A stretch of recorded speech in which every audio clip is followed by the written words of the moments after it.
was actually drafted into the military and was sent to Vietnam in July 1968 to July 1969.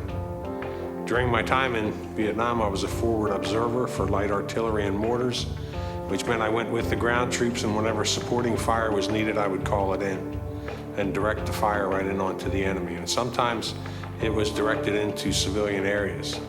And what really bothered me the most was the children. I felt very bad about what I did during the war, and I wanted to somehow, I felt like I had to give back to Vietnam something that I stole from them when I was there, and I wasn't sure what it was. I was hired by a group of farmers from Lancaster County to go over and see if I could do some milk trade. And so I took my wife with me for the first time, and she was quite impressed with Vietnam, and we decided to do an adoption from there. And because we were successful, the agency that we used for our home study from Philadelphia asked us if we would start a program for them, which we did. And we continued with that for the next 11 years. And over those 11 years, we successfully completed over 400 adoptions. We got out of the adoption business and decided to do what was really in our heart, and that was to start a children's charity. And with a group of our friends who we had helped to adopt children in Vietnam, they suggested that we start this charity, and they decided to help us. And so we started Paul's Kids. Paul's Kids has been very successful since then. We started out by doing scholarships for children to go to school in very poor villages. We also built a big soccer field in that village.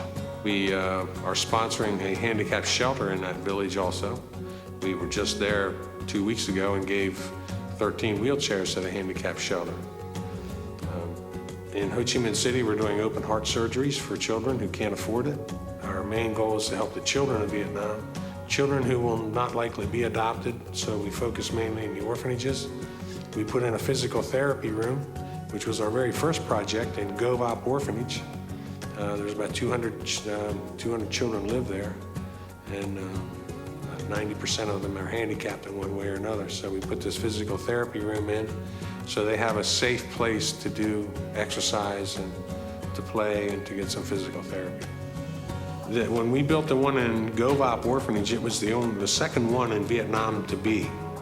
There is no such thing there because they can't afford to make the rooms. We found another orphanage in Bien Hoa, which is an hour's drive from Ho Chi Minh City. That's a very poor area.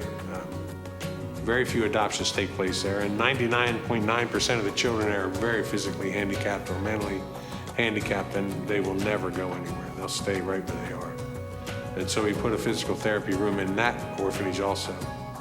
But there's been a lot of requests for more physical therapy rooms throughout Vietnam because these orphanages, the orphanage directors and orphanage personnel know of other orphanages, and I think we're talked about quite a bit because this is a really big deal to have this physical therapy room.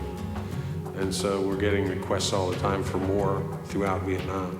If I had the money to do physical therapy rooms, I could put one in a week everywhere. I mean, it would be greatly appreciated and well used.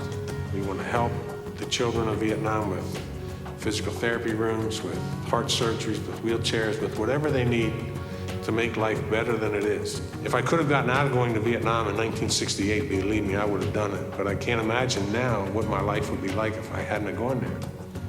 Because my whole life has been directed towards Vietnam since then, and I'm very proud of what we do now. We're not only changing lives, we're saving lives in Vietnam.